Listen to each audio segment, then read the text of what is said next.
it's Dream from where the yokels grow. As you can see, we are in the kitchen, and that's because, as promised to one of my followers who requested it, we are making my spaghetti sauce from my frozen tomatoes, and then we are going to can it up. The little disclaimer before we get started, I discovered when I got my tomatoes out, I didn't have enough frozen tomatoes, so I had to go out and get some of my canned stewed tomatoes and one of my tomato sauces to get all of this done. So we're on the phase of getting ready to can it up, but before we do that, let me show you how it was made.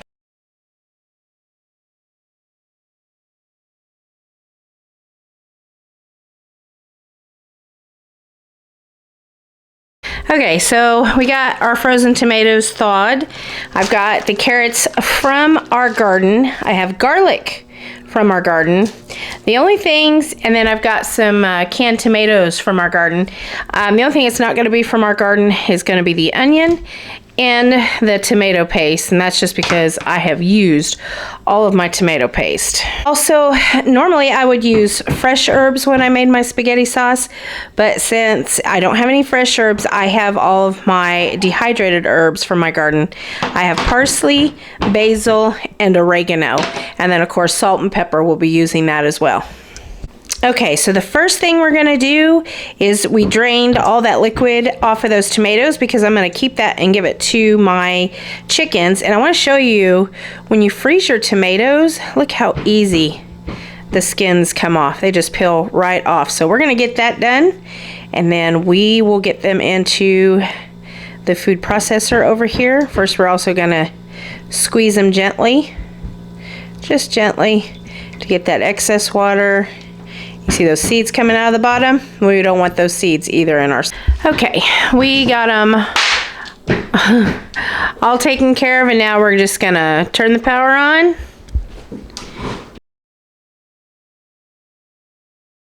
Okay, now we have the stewed tomatoes that I made earlier on in the fall. We're gonna do the same thing. Realized after I did those frozen tomatoes, I knew they weren't going to be enough, so I thought one of my jarred stewed tomatoes would be okay. But looking at it, since we're making sauce for spaghetti and for pizza, I went out and grabbed one of my spaghetti. It's just spaghetti sauce, that's all it is, and I'm going to add that to it.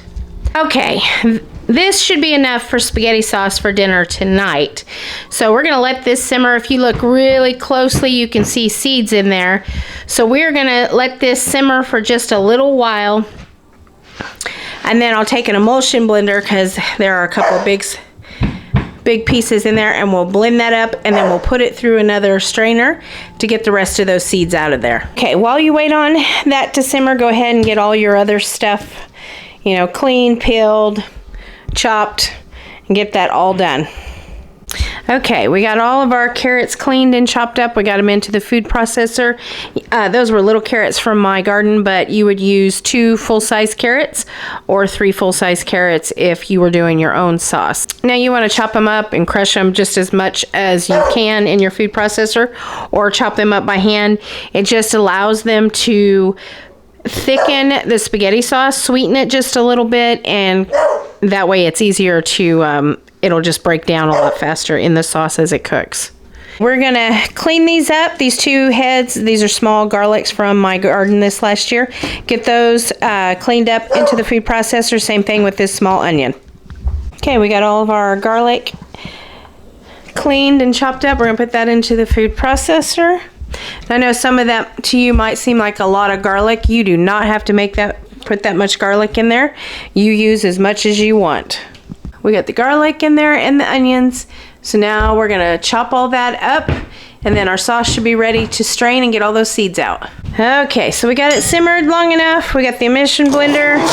Now we're just gonna really kind of get all those tomatoes all chopped up. Okay, as you can see, we got the emulsion blender in there and chopped up any of those seeds that were left over. Now we're gonna take our carrots, onions, and garlic and get that in there. Turn that down. Okay, we got that in there. We're gonna stir that around, get it all mixed in. We're not gonna worry about those chunks because we're gonna hit this with the emulsion blender one last time once it's done. All right, now we're gonna start adding some of our herbs, salt, and pepper to this. Okay, I'm gonna start with just about a teaspoon of salt. You can always add more salt into it. You can't take away. Okay, now I'm gonna do a tablespoon each. This one's basil. Bean scoop in there. Tablespoon of parsley. And then 1 tablespoon of oregano. And then we're going to stir all that around.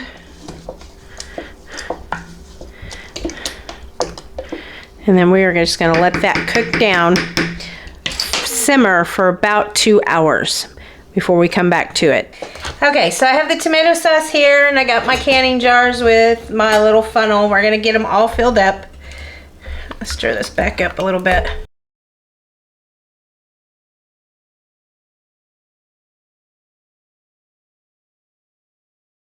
Okay, I've got a little bit of water that I'm gonna bring up to kind of a simmer. It's coming up pretty fast.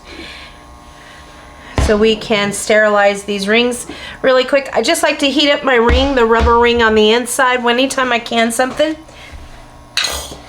that rubber ring that's on the inside, I like to heat that up just a little bit before I put it on. Okay, we're gonna clean the tops really quick. I'm gonna make sure there's no particles of food, no debris. And when you run your finger across the top, make sure you're not feeling any cracks in the glass, because that'll keep your jars from sealing down. Okay, now I'm just gonna take that ring, put it in the water for just a second. Go ahead and put it on top of that jar. Do the next one the same way. Now I like all my stuff to be sterile.